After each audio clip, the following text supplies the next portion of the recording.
Heel erg welkom allemaal. Welkom op een nieuw webinar. Welkom Els Noorderloos. Welkom Françoise Carlotti. Mijn tafelgasten online vandaag vanuit diverse plekken in Nederland. En wat is het leuk om te zien wie allemaal inlogt vanuit Spanje, vanuit België. Iedereen wenst elkaar een hele goede avond. En Françoise zegt net, de expectations are high. Want iedereen heeft er hoge verwachtingen. Want het is een prachtig verhaal wat Françoise gaat vertellen. Een verhaal van hoop. Want het gebruik van stamcellen als therapie op weg naar genezing, daar gaan we het over hebben vanavond. En dat vinden wij als JDRF ongelooflijk belangrijk. Want wij zetten ons elke dag in om type 1 te genezen. En te voorkomen en te behandelen, maar vooral te genezen. Welkom allen. Welkom de kijkers. Er hebben een heleboel kijkers zich ingeschreven en er wordt enorm ingelogd op dit moment. Maar wij gaan beginnen, want het is 8 uur. Welkom ook namens het team hier te zien op het plaatje, want wij zijn een kleine dedicated team als JDRF Nederland. Met 6 mensen draaien wij de stichting en worden wij natuurlijk ontzettend geholpen vanuit de internationale andere affiliates en vanuit het hoofdkantoor New York. En het is fantastisch dat wij een geweldig contact hebben met onze wetenschappers, zodat wij dit soort webinars op inhoud, op wetenschappelijke vooruitgang kunnen en mogen geven. Ik ben Ingrid Wiegers en ik zal u door deze avond heen leiden als moderator. En wij hebben straks op het programma eerst een presentatie van ongeveer 20 minuten van Françoise Carlotti. Françoise weet heel veel en doet al heel lang onderzoek naar allerlei vormen van insulineproducerende beta-cellen, op welke manier dan ook. Ik zal haar straks nog iets verder introduceren. En na haar verhaal komt er een half uur de tijd om in gesprek te gaan. En Els en Françoise zullen, naar aanleiding van alle vragen die binnenkomen in de chat, zullen zij in gesprek gaan over de ontwikkelingen en over de vragen die gesteld worden. De presentatie die Françoise zal gaan geven straks is in het Engels. En dat betekent dat wij de presentatie hebben opgenomen en hebben vertaald. En dat is heel waardevol, want zo kunt u de belangrijke vooruitgang die Françoise zal tonen, kunt u heel goed volgen. Dat is denk ik heel erg belangrijk. Dus dat is eigenlijk het programma. Rond 9 uur ronden wij het programma af. Mijn vraag is, als u een vraag wil stellen, dat kan nu al. U kunt in de chat vragen stellen. Doe het even met naam, als het kan. Het mag in het Engels, het mag in het Nederlands. En wij zullen proberen de vragen zoveel mogelijk te beantwoorden. En we gaan kijken even naar wat wij kunnen doen, maar meestal geven wij ook nog de antwoorden die niet helemaal, de vragen die niet helemaal beantwoord zijn. Meestal maken we nog een blog om daar op inhoud nog op terug te komen op de website. Nou, wat heel belangrijk is, dit webinar is, zeg ik altijd, is gratis, maar het onderzoek wat Françoise en met al haar collega's doet niet. Dus daarom is er een mogelijkheid tot doneren. En als het goed is, verschijnt nu een QR-code in beeld. U kunt doneren wat u maar wil. U kunt ook sms'en op samen en dan naar 3669. Dat kunt u de hele uitzending doen. Nogmaals, het onderzoek kost heel veel geld, want Françoise doet dat met heel veel mensen tegelijk. Elke euro is ontzettend welkom om het onderzoek te versnellen, wellicht. Dank daarvoor. Wij gaan heel kort Françoise introduceren en daarna Els. Françoise, welcome here in the webinar. You did a lot of preparation. Was it difficult? Good evening, everyone. That was really interesting to do. I like to explain our research to all the general public, and it's very important for us as scientists to have this kind of information evenings and have exchange of ideas and questions. So looking forward to this evening. Oh, thank you. Thank you, Françoise, that you're here. Want Françoise deed onderzoek naar de plasticiteit van de alvleeskliercellen, hoe alfacellen omgevormd kunnen worden tot insulineproducerende cellen. Ze werkt nauw samen met professor Dr. Eelco de Koning aan een manier om de alfacellen uit de eilandjes van Langerhans te transformeren naar insulineproducerende cellen. Nou, nog veel meer onderzoek, maar ook onderzoek naar de reactie van beta-cellen op stress en het verband met type 1 diabetes. Dus heel breed, maar vandaag gaat zij echt ons meenemen in een aantal nieuwe stappen die er gezet worden door haar zelf en door haar team. Dan hebben we als tweede tafelgast vandaag Els. Els Noorderloos, welkom ook hier. Bijzonder dat je hier aanwezig bent. Vertel, jij hebt zelf type 1 diabetes sinds, hoe oud was je toen je het kreeg? Ik was 12 toen ik de diagnose kreeg. Ja, en je hebt gestudeerd in Leiden, Amerika. En ik heb begrepen dat jij eigenlijk de eerste onderzoeken hebt gedaan onder type 1 op het laboratorium van Françoise. Ja, dat klopt. Ja, dus jullie zijn eigenlijk echt bekenden. Ja, en je gaat naar Duitsland om een promotieonderzoek te gaan uit te voeren over het ontstaan van type 1 diabetes. Ja, dat klopt ook. Ja. In de komende maanden, ik ben op dit moment mijn emigratie aan het voorbereiden. En in juni is de planning dat ik ga starten met mijn onderzoek. Ja, wat mooi dat je op die manier zowel qua oorzaak als de genezing, dat je dat zo omarmt om je verder om bij te dragen aan die belangrijke missie die JDRF ook continu uitdraagt. Dankjewel dat je hier ook bij bent. Zover onze gasten aan tafel, om het maar zo te zeggen. Ik ga nu de presentatie starten. U kunt dus geen vragen stellen live, u kunt maar wel al vragen stellen via de chat. Wij zien ze binnenkomen. De presentatie duurt ongeveer 20 minuten en daarna gaan we in gesprek met elkaar over alle vragen die worden gesteld en alle discussies die worden gevoerd. Ik wens u allen een hele interessante presentatie toegewenst, maar ik weet zeker dat dat zo is. Ik ga hem starten.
Thank you so much, Françoise,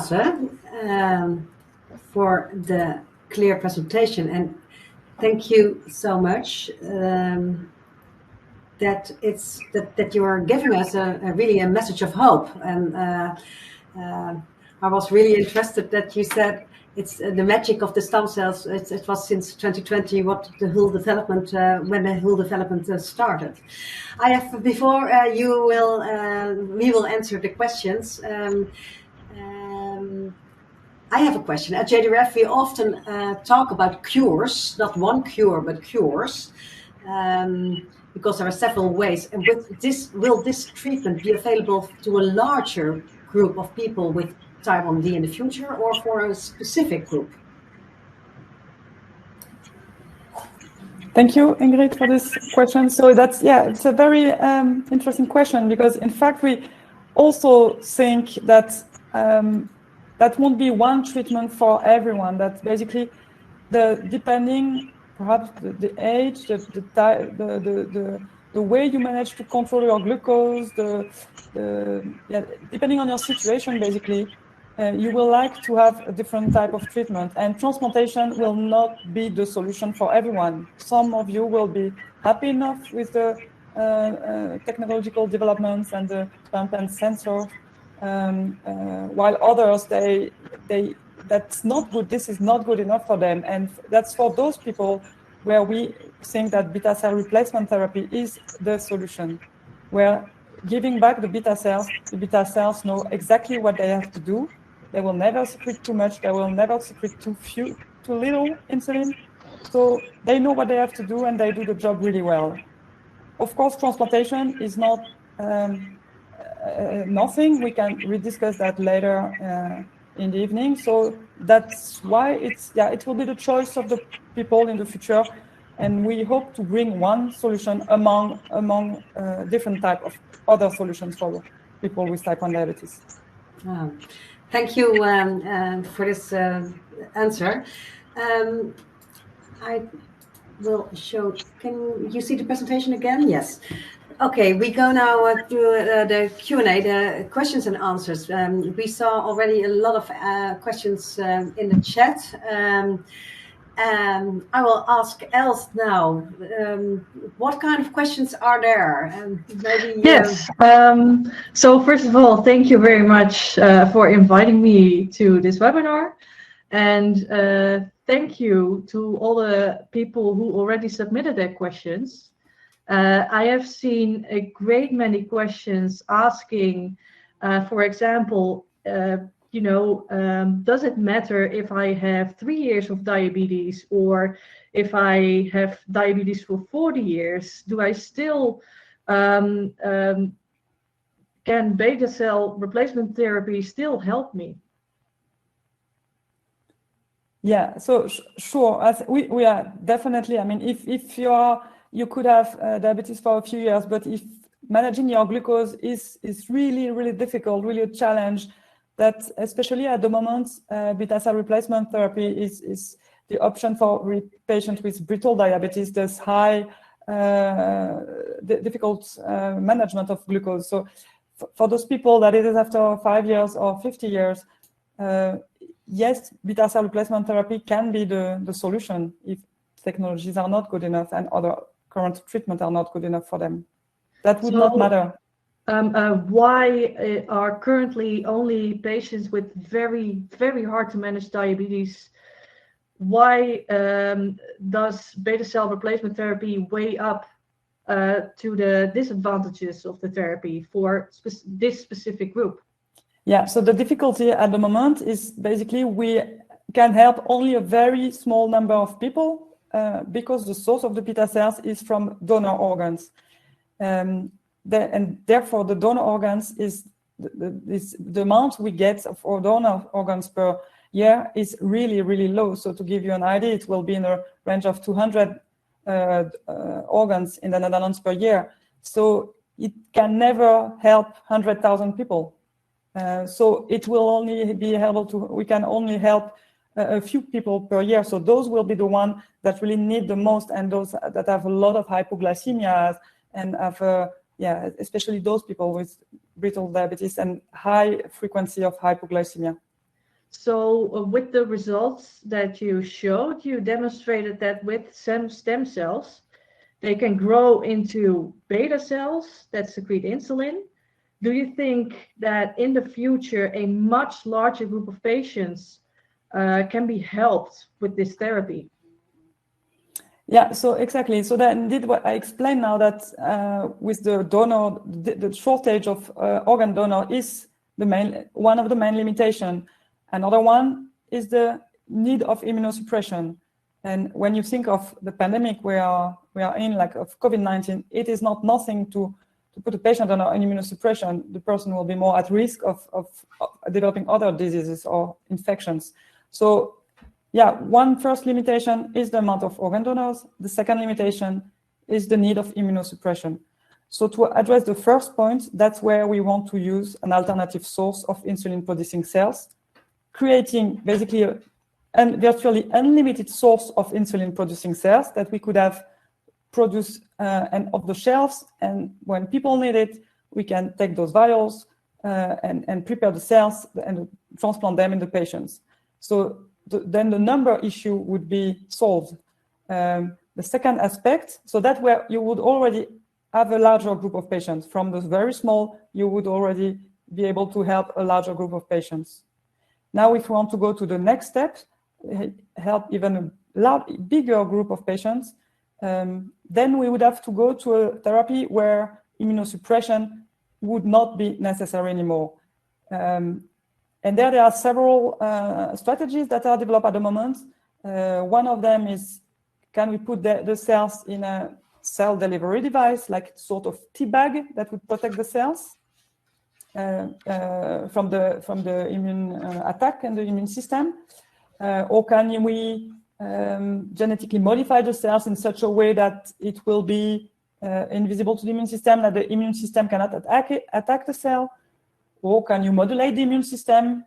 All the colleagues who are working on the immunology side that are working on that, can you have a way to lower the immune system, the immune attack? So there are different strategies, but that would be even the brighter future, if you want, to have alternative renewable source of cells, virtually unlimited, of insulin-producing cells, and if you would not need to have to use immunosuppression, that would be the perfect.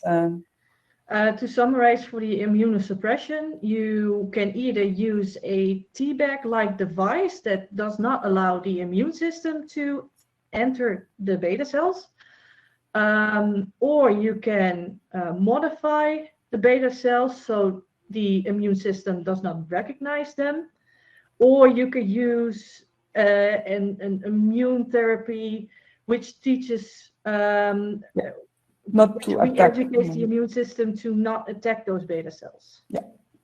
Okay. So I read the study where the first clinical study in humans, and they actually used a sort of tea bag device, but they decided to leave it open. So what is currently the hurdle with the tea bag devices that they would generally prefer to give immune suppression instead of letting the tea bag do its work? So you mean the tea bag versus the cell delivery device, immunoprotective, versus immunological? Oh, I did not. Oh, I'm sorry. Let me reformulate. Yeah. So in the study, they did have the decision to leave it in a tea bag structure that is intact. Yeah. But instead, they chose to leave it open and let the immune system come in. And why did they make that decision? Okay. Yeah, you mean that indeed there's two types of cell delivery device. Indeed, those tea bags like kind of thing, if you have an idea. So the ideal, in an ideal world, it would be a closed system, so a membrane that would be very thin enough to give the nutrient, the oxygen that the cells need to survive, that it could go in, and that the cells could also secrete the insulin through this very thin membrane. But you don't want the immune cells to be able to enter. So this is called a closed device, like that is supposed to be immunoprotective. That was that in the first study of the ViaCyte trial, but the results were not very promising as far as we know. This was never really published, but then they moved on to a second step where they use an open device, where you can indeed have some vascularization that enters, that improved a lot the viability of the cells, to have the vascularization coming in. But then indeed you lose the immunoprotective aspects. So there the patients receive an immunosuppression treatment.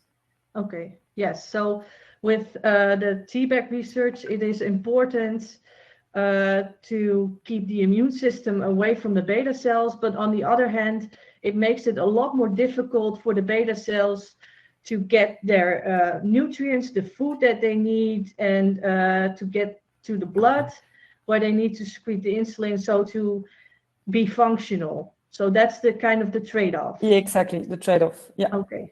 So another question that was asked frequently is many wonder if they can help out a family member with type 1 diabetes by donating their stem cells to the patients. Yeah. I understand. Like you would give a kidney. Exactly, the donor, the live kidney transplantation that works really well nowadays. With the stem cells, it does not.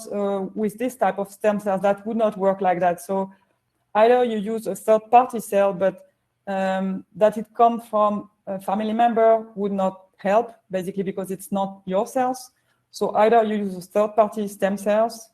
And that's currently the approach we have, having one stem cell line, we call it, that would be able to help many people, but then with an immunosuppression treatment. As another step, you could use own patient cells, make those blank stem cell-like, and make them, instruct them to become insulin-producing cells again, and those could be reused. So either third-party cells or the patient, the cells of the patient. So, but that would be one for one. And at the moment, we work on the one for all, or for many. But the option of one for one is also an interesting one for in certain cases. But the family will not really help here. Okay. So there were also questions in that the stem cells that were developed towards beta cells, do they work the same as beta cells from a healthy person? So that in fact we do not know. So we know that you can make some stem cells, or you can get stem cells from a patient with person with type 1 diabetes. You can instruct these cells to become, to produce some insulin, to become beta-like cell. What we don't know, there's no information on that, is indeed whether these beta cells would be more susceptible than the beta cells of someone made from stem cells from someone who do not have type 1 diabetes. It's just not known. So there will be studies on this kind of approach, and future will tell. But at the moment, we do not know. Okay, so that's still under research. Yeah. So in your talk, you frequently said that C-peptide is a byproduct of insulin, but why do researchers not directly measure insulin and use C-peptide instead? Yeah, it's a good question. Indeed, I call it byproduct. So it's perhaps a bit complicated, but the insulin comes from a large protein that is then processed. Then when it gets maturated, then there is the insulin, but there's also a C-peptide fragment that is released. So one-on-one ratio. And we more often as scientists and actually clinicians also use the C-peptide and not the insulin to determine, in fact, insulin or C-peptide level for several reasons. Well, in the clinic first, you don't want to run the risk that you measure the insulin that the person would have received as treatment, of course. You want to measure the newly made insulin. Therefore, you check the C-peptide, not the insulin, so the byproduct of the newly made protein. Okay. And it's similar also in the cell culture medium, like the food for the cells also contains some insulin. So whereas the C-peptide that is newly made by the cells, there it's a way to distinguish between the insulin that was already there and the newly formed protein. Okay, thank you.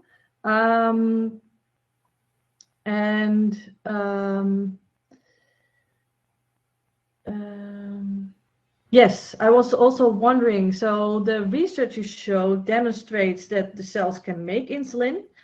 And does this actually result in those patients having better diabetes control? For the published from the clinical trial? You mean? Yes. Yes. At the moment, the first step that was published by ViaCyte, which is their interim result of their second trial, they show for the first time that newly made insulin or C-peptide was detectable in patients. So that is really the first time, and that was published recently, a few months ago. That study has included 26 patients. Now the amount of insulin, so that's really a very important step for the whole field, because it shows it is possible. Cells can engraft, can survive. They followed up the patients up to 1 year in that study. And yeah, you find cells alive that engrafted and that are functional even a year after transplantation. So that's really, really important step. Now, that these results also show that there is still a way to go, because the amount of insulin or C-peptide secreted was relatively low, at least you could say perhaps 20 to 50 times too low to reach insulin independence at this stage. But still, low level of insulin or C-peptide, and that we also see in donor islet transplantation, can already be beneficial for the patients, preventing this hypoglycemia and this large excursion of the glycemia. That can already help that aspect. To reach full insulin independence, you would need more cells or better cells coming from the stem cell islets. So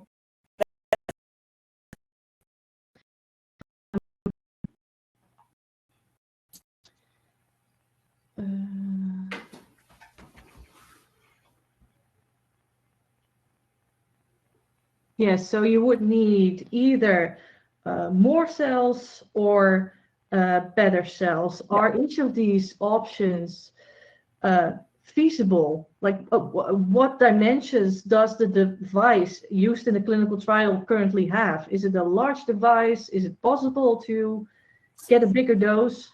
So in these first results that were published, they implanted up to 10 devices per patient. And there were small ones, like about 1 by 1 centimeter, and very thin, 1 millimeter. It's just like a membrane, very thin. But like 1 by 1 were the small ones, and I think the largest one were like 3 by 9 centimeter or something, and also very thin, 1 millimeter flexible membrane, and they were implanted under the skin. Okay. So with the major perhaps improvement that we can think of at the moment is perhaps not necessarily the amount, but more the type of cells. Because in this first trial, those were protocols from 2008 or something. And since then, the recipes, let's say, to produce insulin-producing cells have improved greatly. So if for people starting clinical trials now, there will be more functional insulin-producing cells than the one that were in this study of this study of the ViaCyte company. So yeah, the field has been progressing a lot. So the next trials will be very, very interesting. The result of the next trials. And I'm just curious. So That was from the ViaCyte company. But in your lab, do you use cells that are more cultured towards beta cells before you actually transplant them? Yeah, so at the moment, that's actually a really question we have. So we have different stage of this protocol, this recipe, and we are asking ourselves, or we are testing the question, what stage is the best to transplant? So yeah, of course, the latest stage is the most close to real beta cells. They secrete insulin in response to glucose. So perhaps those are the best, or perhaps one step before, those cells are more robust. Perhaps they need a bit more time to become fully functional when they're implanted, but perhaps they will be more that survive the transplantation. So all these questions we are now investigating at LUMC with our model. But our intention is to go for a more advanced product, so closer to a true beta cell than the cells that are being used in this ViaCyte trial. Yeah, so I was wondering, like, why did they use, cells that were a step before an actual beta cell, and not just transplant the beta cells in themselves. So you say that implanting cells right before they become a beta cell makes them, handle a challenge like surgery better and be able to survive the surgical procedure better? It's an hypothesis. We don't know that yet. It's an hypothesis we are testing. That's also something the ViaCyte company mentioned themselves. Now, why did they transplant those cells? It's because they were the first one to really develop those protocols and do the first clinical steps. So it took a lot of time. They published their protocols in 2006, 2008. The first the first patients transplanted was in 2014. So it took them 8 years. And then it was the first trial that was not that successful. Then 2017, so it's already 10 years after the protocol, the second trial, and those are the results we see now, 4 years later. It just takes time. But in the meantime, while they were doing all those steps of how to bring a new cell product from stem cells to the clinic, the rest of the field also moved on and in parallel and made those recipes better. So yes, for sure, definitely now in 2021, when they published their data, you could say, oh, but it's a bit of old protocol, of course, but it also takes a lot of time to have a cell product that is generated in safe conditions to be transplanted in a patient. So the step from transplantation in a mouse, where we are now, to the transplantation to patients is a very large step that takes years. So so that looks like perhaps an old method, but now with all the steps they have made, the whole field learn, and for sure the steps will go faster now, thanks to their work, basically. Okay, yeah, so that nicely coincides with a question that I received from many patients as well. So you told us that in 26 or 28 they developed a protocol, and in 2014 they implanted the first patient, and right now in 2021 they have their first clinical trial in humans. So many patients wonder, like, how long will it take for me to be able to go to my doctor and receive beta cell replacement therapy? And a question also, because there's something in the chat, Mr. Hoefnagel, he had a treatment already like this in Panama. Maybe you can discuss something like that also, because he has experience already, and there is a lot of chat conversation about. Okay, so about the Panama trials, I have to say I'm not aware of any trial with this type of stem cells ongoing in Panama. The trials that are ongoing are in the US, in Canada, and possibly starting a bit in Belgium, but Panama, I'm not aware of it. What perhaps is important to say is that all stem cells are not equal. without entering too much in details, it's not because it's called stem cells that it will be the magic one that will necessarily work. There are all kind of different type of stem cells, and not all are good source of to make new insulin producing cells. So again, I'm not aware of what has been done in Panama, so perhaps it's all really good, or perhaps it's a different type of stem cells. I just don't know. I don't have any information on that. Okay.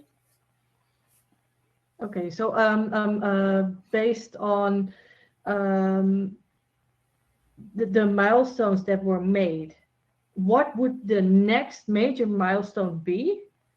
And how long do you think in 5 or 10 or 20 years, how long will that take before that is likely to happen? So yeah, I think the first next milestone would be a clinical trial and results, published results, because you can hear and read a lot on news items or journals or what companies publish, but as scientists, we like to see peer-reviewed papers, so really scientific publication and news items. You have to be careful with what you read. Can be really promising, can give hope, and it's great. But we also want to see scientific publications from this next generation protocol. Perhaps for me, that's what I would see as next step. And I think it's a matter of it's already ongoing. We know it's already ongoing, so it's a matter of a few years that we get really solid data on just not one patient, but a bigger group of patients, so that it's representative and solid enough to say, yes, we are there. It works. It's really possible. Then the step after that is how can people also in the Netherlands and like in many different countries get access to those to this treatment? Because in the beginning it will be in a very specific clinical trial with strict criteria of eligibility. So when this is proved to be safe with these very controlled clinical trials, next step can be open to a larger amount of people. And and then in the Netherlands, we also at the LUMC work on that, like bring a solution close to the people here. That's why we entered this path now a few years ago already to bring back that option to the Dutch people. So to make sure we're close to the fire where it's actually happening. Yeah, exactly. So assuming that the beta cell replacement therapy is both safe and effective, as in it works in those trials, could you give a general time estimate on when patients would be able to receive a therapy like that? Yeah, so I mean, within the clinical trials, I think it's happening now, basically virtually in some centers, but again, it will be for a few patients only, very strict criteria, not yet available in the Netherlands, for instance. So, well, we hope in the next few years to also have this kind of trial open in the Netherlands. And then, fingers crossed that everything goes well, that we have the magic stem cells doing their magic, and then it will go to this bright future step by step, because the field is moving forward really fast with this type of stem cells, not only for the beta cells, but also in other medical conditions. So we learn also from the developments for other diseases, people who are using the same type of stem cells, those pluripotent stem cells. Okay, great. So I will summarize. Can I ask? Can you summarize something, because we are running out of time. So can you make a kind of conclusion maybe together, and then we go to the okay, thank you. So based on your talk, there has been a first study where they transplanted stem cells into patients, which developed into beta cells that secrete insulin, which is a huge important milestone. And at the LUMC, you're also working towards developing a therapy to replace beta cells in the Netherlands. So my final question to you, Françoise, is what is the absolute takeaway home message that the people watching tonight should take home with them? Yeah, the take-home message. I'm as a scientist, I'm still looking towards a bright, sunny future, as we depicted in this in this cartoon that I show on one of the slides. Yes, it takes time, and I'm sure you think it takes too much time. That's definitely true. But the field has been moving, doing some really incredible progress in the past few years, and especially the beta cell, stem cell, beta cell field. So the hope is there, and I will be happy to talk again, give you another update in 1 year, and I'm sure the progress will be even greater. And so that's my message for tonight. Yeah.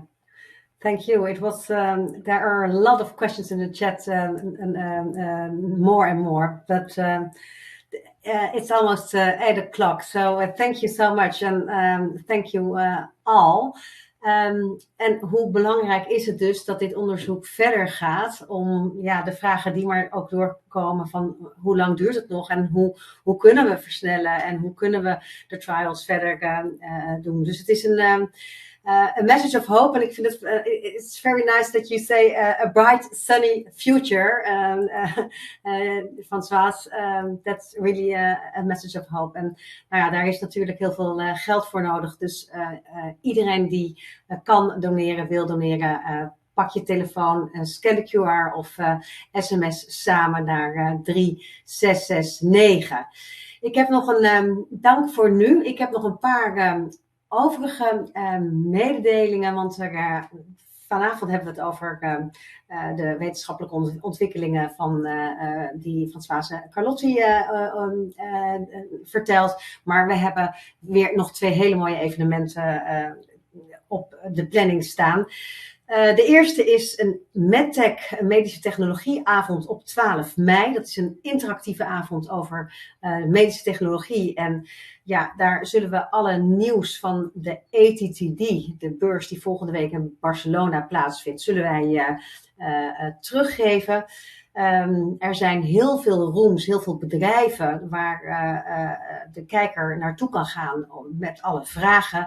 En Diabetotech Inge van Bokselaar schuift aan als expert. Dus dat is wordt een heel mooi evenement op 12 mei. En natuurlijk onze walk. Onze walk vindt dit jaar weer fysiek plaats op 11 juni.